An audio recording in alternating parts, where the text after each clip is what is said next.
Franck Ghislain Onguéné, ancien patron de la cellule de communication du Canon de Yaoundé, aujourd'hui aux États-Unis, enseignant et journaliste. Franck Ghislain Onguéné, bonjour Franck, tu vas bien?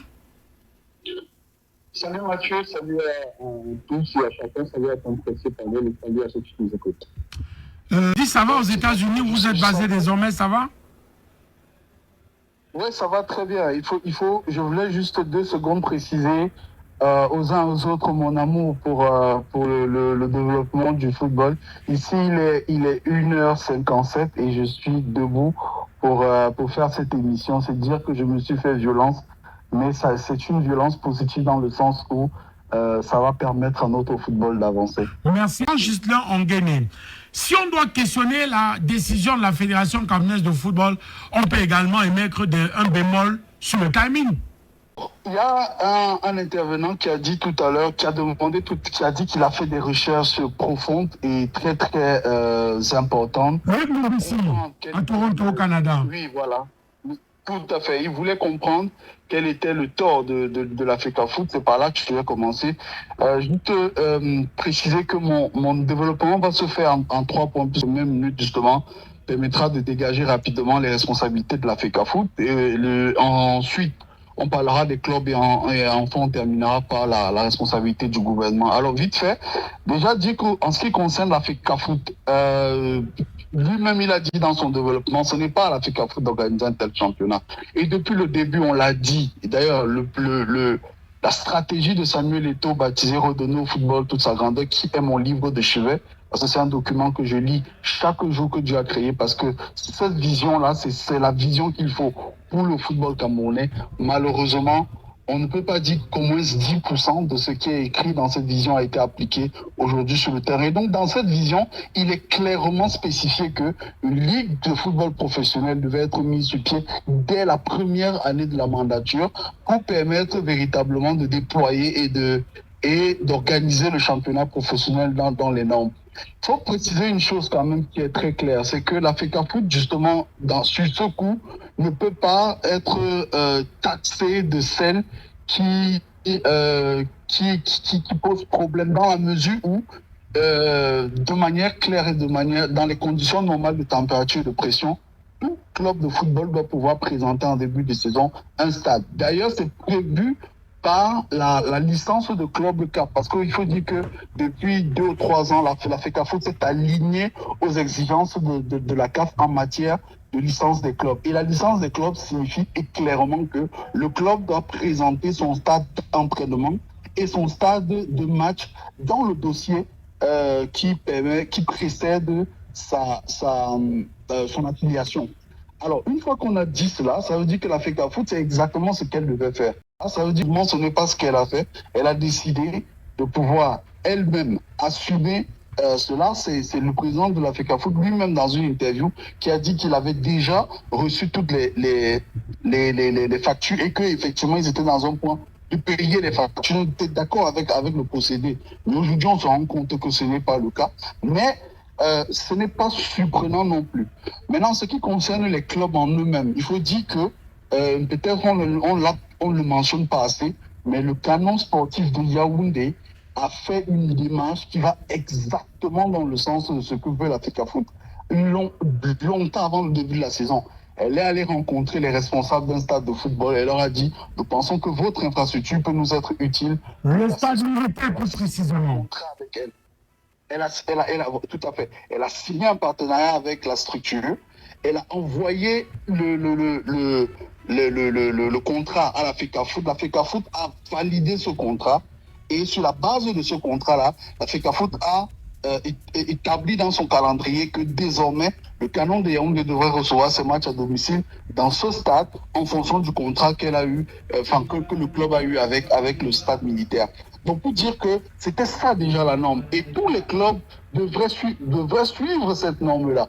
Mais, une fois de plus, je pense que l'une des responsabilités de la FECAFOOT, c'est son milieu du jeu qu'elle veut changer les règles. Ce n'est que c'est l'essentiel de ce qu'on lui reproche. Il faut aussi poser la question où sont passées les recettes générées pendant les je sais pas, 6-5 premières journées. Parce que nous voulons organiser les championnats professionnels. Mais pour cela, nous sommes conscients que les États, les clubs africains, les fédérations africaines ne disposent pas encore de la ressource. Pour ça, on doit être en partenariat avec les gouvernements. Le gouvernement camerounais dit, il n'y a pas de problème, nous on est partant. On veut une ligue professionnelle. Et maintenant, c'est la ligue. On connaît déjà les montants, notamment 540, me semble-t-il, pour aider les clubs à monter les salaires, et puis 300, je sais pas moi, 60 pour l'organisation. Sauf que ce montant-là reste délétère et insuffisant. C'est même insultant lorsqu'on parle de professionnalisme. Aujourd'hui, dites-vous bien une chose. Quand j'entends les gens aujourd'hui dire partout au Cameroun, les présidents de clubs doivent se battre, ils sont des entreprises privées. De toute façon, l'État n'a rien à donner aux présidents de clubs. Je dis, les gens ils ne s'informent pas. En Arabie Saoudite, vous pensez que c'est Al Nasser qui prend l'argent dans ses poches pour payer Cristiano Ronaldo? Il faut être malade. Vous pensez que c'est Al Hilal qui prend de l'argent pour payer Neymar? Jamais. C'est le fonds souverain le fonds souverain d'Arabie Saoudite qui est alimenté par le contribuable saoudien. C'est lui qui paye Cristiano Ronaldo, c'est lui qui paye Sadio Mané et tous les autres. Donc, quand je vois partout, même en Europe, je vais vous choquer. Même en Europe, la plupart des championnats professionnels sont subventionnés par l'État d'une manière comme d'une autre. En Chine, vous pensez que quand le championnat attirait les méga-stars, qui finançait? Bien sûr que c'était le gouvernement chinois. Donc pourquoi est-ce que nous pensons que quand on arrive au Cameroun, eh bien, l'argent doit sortir comme par miracle des poches de Batama ou des poches de Nia ou des poches de je ne sais pas moi qui? Non, le gouvernement doit financer et doit contrôler, bien sûr, parce que lorsque vous financez, vous contrôlez. Pourquoi vous trouvez normal que le gouvernement est capable de mettre près de 2 milliards de francs CFA par match? Les Lions indomptables, parfois des matchs qui ne servent pratiquement à rien. La preuve en est que nous étions déjà qualifiés pour la CAN. Nous avons joué 2 matchs totalement inutiles, mais qui nous ont coûté au moins ces 4 milliards, les 2 matchs. Vous pensez que si ces 4 milliards, le gouvernement ne peut pas les injecter dans le football local? Pourquoi il ne le ferait pas? Et beaucoup de gens, et je vais ressortir par là, beaucoup de gens vont me dire, oui, mais c'est bien beau ce que tu proposes, mais où est-ce que le gouvernement va prendre l'argent? Je dis, ça tombe bien. Il y a une étude qui a été menée dernièrement par un cabinet qui s'appelle le cabinet Hannibal Consulting, qui a démontré que les entreprises de paris sportifs au Cameroun génèrent un chiffre d'affaires annuel de 1000 milliards. Écoutez-moi très bien, Mathieu Pangwa, 1000 milliards de francs CFA. 1000 milliards. Ce n'est pas moi qui décide, ce n'est pas moi qui le dis, c'est le cabinet Hannibal Consulting. Cette étude a été confirmée récemment par l'agence Ecofin. Ecofin qui a confirmé qu'effectivement, les entreprises de paris sportifs, OneXBet et consorts, génèrent 1000 milliards de francs CFA au Cameroun.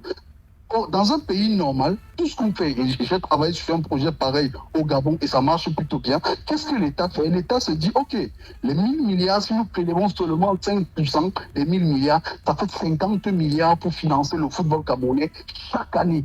Donc, quand je dis le football, j'exagère, je veux dire le mouvement sportif de manière globale. On doit avoir un fonds qui permet de financer de très loin le mouvement sportif, qui nous permettrait d'engranger des médailles dans toutes les disciplines, y compris le ping-pong, y compris la pétanque, avec les 50 milliards. Mais pourquoi est-ce qu'on ne taxe pas les entreprises de paris sportifs? C'est ça le problème, parce que ces 1000 milliards, vous allez me demander où ils vont. Ces 1000 milliards ne tournent pas dans l'économie camerounaise, ils repartent dans leur pays d'origine, notamment la Russie, l'Angleterre et la France, donc notamment OneXBet, PremierBet et PMUC, qui sont pour l'instant les leaders au Cameroun. Donc il y a une urgence de structurer justement ce secteur-là et de motiver l'Assemblée nationale à voter une loi dans le sens de pouvoir prélever de la ressource dans les entreprises de paris sportifs et même dans certaines entreprises brassicoles afin de financer le mouvement sportif camerounais et donc de permettre véritablement aujourd'hui au Cameroun de pouvoir recruter